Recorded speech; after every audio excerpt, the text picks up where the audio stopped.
Hello everyone, this is Shalini and you are watching your own educational and informative channel ज्ञान की मोती। Dear students, आज के video में हम करने जा रहे हैं कक्षा 8 की इतिहास की किताब से पाठ 4 का अभ्यास कार्य, जिसका की शीर्षक है भारत में कंपनी राज्य का प्रभाव। देर किस बात की है, हम जल्दी ही शुरू करेंगे बहुविकल्पीय प्रश्न से। और पहला बहुविकल्पीय प्रश्न है, रेगुलेटिंग एक्ट बनाया गया था। ऑप्शंस हैं 1773 ईस्वी में, 1784 ईस्वी में, 1857 ईस्वी में या 1770 ईस्वी में। और आपका सही विकल्प है 1773 ईस्वी में। दूसरा बहुविकल्पीय प्रश्न है, एशियाटिक सोसाइटी की स्थापना की।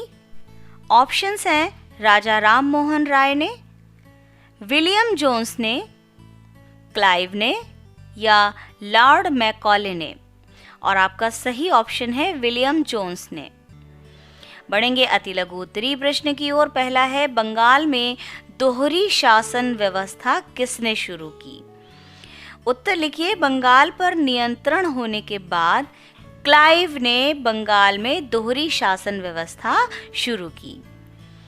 दूसरा अति लघु उत्तरीय प्रश्न है, फोर्ट विलियम कॉलेज की स्थापना कहाँ हुई थी। उत्तर लिखिए, 1801 में कोलकाता में फोर्ट विलियम कॉलेज की स्थापना हुई थी।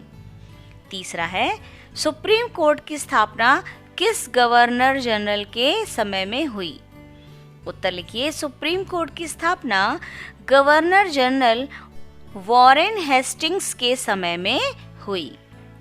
लघु उत्तरीय प्रश्न की ओर बढ़ते हुए पहला प्रश्न है, पिट्स इंडिया एक्ट के बारे में लिखिए।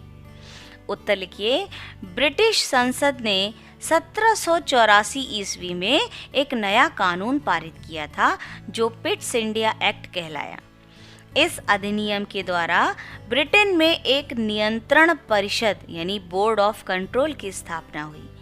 इस परिषद के द्वारा ब्रिटिश सरकार को भारत में कंपनी के सैनिक, असैनिक तथा राजस्व संबंधी मामलों में एकाधिकार प्राप्त हो गया। गवर्नर जनरल को भारत स्थित सभी ब्रिटिश फौजों का मुख्य सेनापति बनाया गया। दूसरा प्रश्न है, स्थायी बंदोबस्त क्या था। उत्तर लिखिए, अधिक मालगुजारी वसूल करके देने वाले को नीलामी बोली के आधार पर उन्हें तथा उनके पुत्रों को आजीवन उस गांव का जमींदार घोषित कर दिया। यही जमींदारी प्रथा ही स्थायी बंदोबस्त कहलाता है। अगला प्रश्न है, अंग्रेजों ने भारतीय उद्योगों को किस प्रकार नष्ट किया। उत्तर लिखिए, अंग्रेजों ने भारत से कच्चा माल, सूत और कपास ले जाकर अपने यहाँ मशीनों द्वारा वस्त्र निर्माण करके भारत में लाकर बेचना आरंभ कर दिया। इस सस्ते और अच्छे कपड़े का सामना भारतीय उद्योग नहीं कर सके और यहाँ के कारीगर बेकार हो गए। इस प्रकार अंग्रेजों ने भारतीय उद्योगों को नष्ट किया। दीर्घ उत्तरीय प्रश्न की ओर बढ़ते हुए पहला प्रश्न आपके सामने है, अंग्रेजों द्वारा भारत में किए गए भूमि सुधारों के बारे में लिखिए। उत्तर लिखिए, अंग्रेज सरकार अपनी आमदनी बढ़ाने के लिए मालगुजारी, जिसे हम भूमि कर बोलते हैं, वसूल करने के तरीकों पर भी विचार करने लगी। वॉरेन हेस्टिंग्स ने यह नियम बनाया कि गांव की मालगुजारी वसूल करने के लिए किसी को ठेका दे दिया जाए और यदि मालगुजारी वसूल करने वाले का काम ठीक ना हो तो दूसरे व्यक्ति को यह काम सौंप दिया जाए। लॉर्ड कॉर्नवालिस ने इस प्रथा में निम्न सुधार किए। पहला तो किया कि स्थायी बंदोबस्त लागू किया। अभी हमने पढ़ा स्थायी बंदोबस्त। उसने अधिक से अधिक मालगुजारी वसूल करके देने वालों को नीलामी बोली के आधार पर उन्हें तथा उनके पुत्रों को आजीवन यानी स्थायी रूप से उस गांव का जमींदार घोषित कर दिया। यही जमींदारी प्रथा स्थायी बंदोबस्त कहलाता है। दूसरा सुधार क्या किया, रैयतवाड़ी प्रथा। दक्षिण भारत के मद्रास प्रांत में मालगुजारी देने का उत्तरदायित्व रैयत यानी काश्तकारों को सौंपा गया।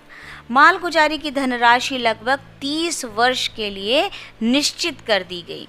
रैयत अपनी उपज का लगभग आधा भाग सरकार को मालगुजारी के रूप में देता था। और तीसरा सुधार क्या किया कि महालवाड़ी प्रथा चलाई गई। उत्तर प्रदेश के पश्चिम में दिल्ली और पंजाब के आसपास मालगुजारी कई गांवों के समूह के स्वामियों से वसूल की जाती थी। ये समूह महाल कहलाते थे, इसलिए इस प्रथा को महालवाड़ी प्रथा कहते हैं।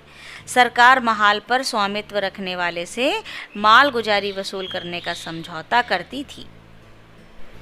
डियर व्यूवर्स, यहीं पर समाप्त होता है हमारा ये अध्याय। हम मिलेंगे अगले वीडियो में अगले अध्याय के साथ, अगले अध्याय के अभ्यास कार्य के साथ। अगर आपको मेरे वीडियोस अच्छे लगते हैं तो ज़्यादा से ज़्यादा शेयर कीजिए ताकि अन्य बच्चे भी मेरे इन वीडियोस का लाभ प्राप्त कर सकें। खूब पढ़ें, खूब बढ़ें। Thank you.